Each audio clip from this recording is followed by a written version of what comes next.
Homens da Palavra no Ar, Provérbios capítulo 7 hoje, e um vídeo curto. Eu tenho que pregar 3 vezes nesse dia. Vamos fazer 3 cultos aqui na nossa igreja local, por conta do distanciamento, e então nós tivemos que separar as pessoas.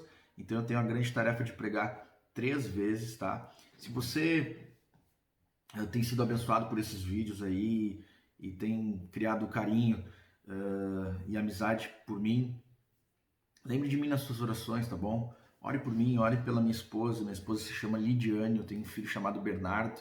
Ele é pequenininho, ele tem 3 aninhos e a Rafaela tem 6 anos, tá? Queria que você estivesse orando pela minha família e tenho certeza que vai ser muito abençoador pra gente contar com as tuas orações, tá? Provérbios capítulo 7, então, eu escolhi aqui uma passagem. Essa passagem aqui, toda do capítulo 7, praticamente fala sobre um jovem rapaz que não tem entendimento, que é insensato, que caiu na rede, na sedução de uma mulher adúltera, de uma prostituta. Essa mulher sempre aparece em Provérbios como a personificação de uma vida de luxúria e insensatez, de uma vida de abandono a Deus e seus mandamentos, tá? Uma vida de loucura, uma vida pecaminosa. Então eu poderia ler todo esse capítulo, você vai ler todo esse capítulo, mas eu quero atentar só para um ponto desse capítulo. O ponto é que quando o homem aceita a sedução e se rende à sedução, o que acontece com ele é o seguinte, olha só, verso 22. E num instante ele a seguiu. Olha o que o texto diz. Como um boi vai para o matadouro. Como um boi que vai para o matadouro. Como um animal que corre para a armadilha. Até que uma flecha lhe atravesse o coração. Olha aqui, é comparado o homem que cede à loucura, à tentação, a essa vida de luxúria. É comparado a um boi que está indo para o matadouro, um animal que está indo para a armadilha. Deus nos chama de animais. Davi, quando ele peca contra o Senhor, ele diz que estava embrutecido. Ele era um animal, como um animal. O salmista também fala, não seja como o cavalo, como a mula.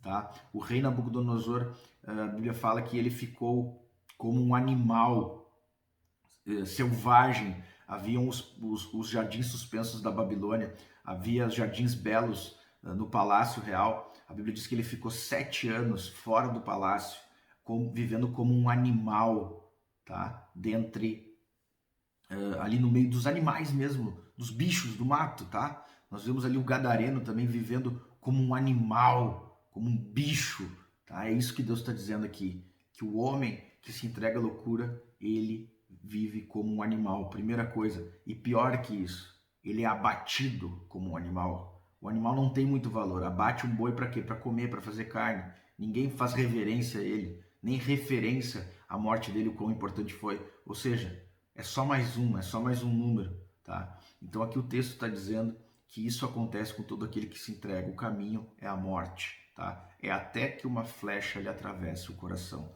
A minha pergunta para você hoje, nesse vídeo bem curto, eu quero que você faça uma reflexão a partir dessa pergunta. Alguma vez o pecado já te deu o que ele prometeu? Alguma vez o pecado já deu a você aquilo que ele prometeu? É claro que não. Você não pode avaliar uma experiência sem avaliar ela por completo. Tá?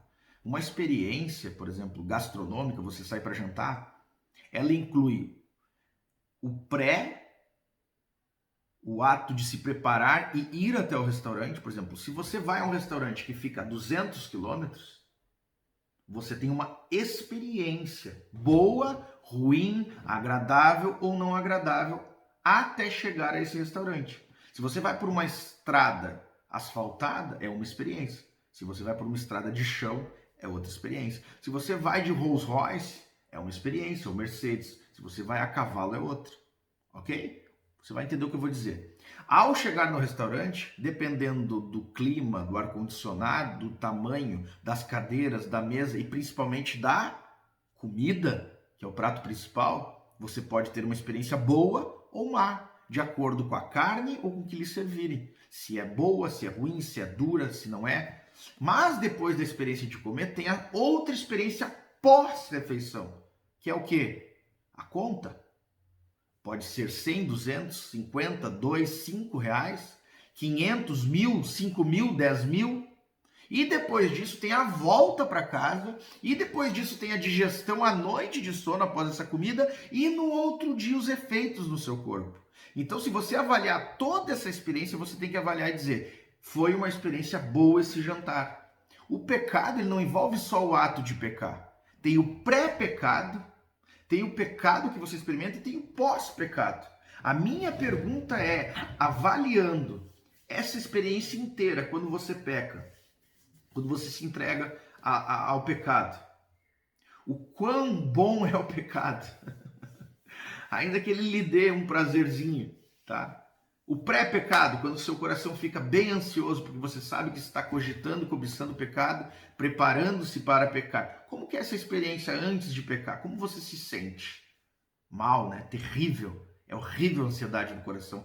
E quando você está ali cometendo o ato, assim, um instante antes de cometer o pecado, como fica o seu coração? Terrível, terrível. E quando você é enredado já pelo pecado e deu a luz ao pecado, é pior ainda. Aí finalmente você abocanha, aproveita, come do pecado, digamos assim. Aquilo ali dura 1, 2, 3 segundos. Acabou a experiência pós-pecado depois, como que é? Nesse dia e no outro dia. E as consequências da separação de Deus, esfriamento, dureza de coração, entristecer o Espírito Santo, culpa, medo, a destruição da sua família, tudo. Como é que fica?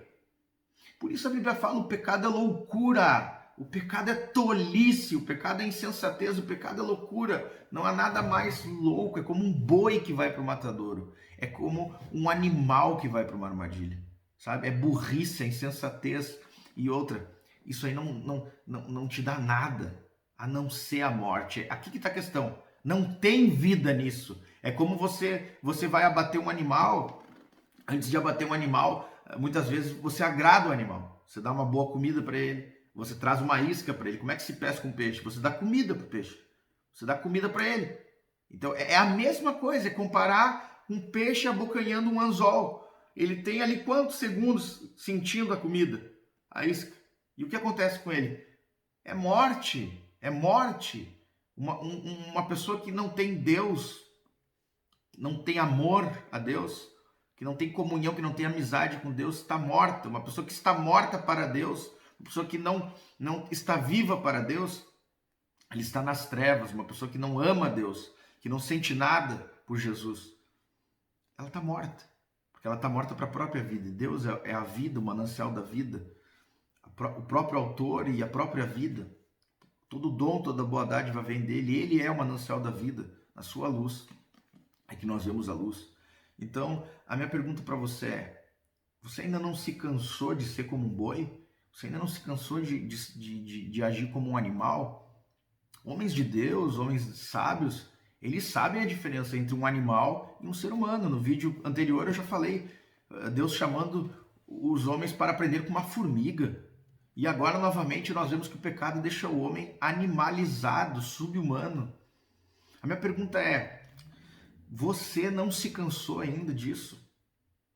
O Senhor quer que você ande em pé, em vitória, e que você nunca mais haja como animal. Homens de Deus não veem o pecado só como pecado, veem como loucura, insensatez, tolice, animalidade.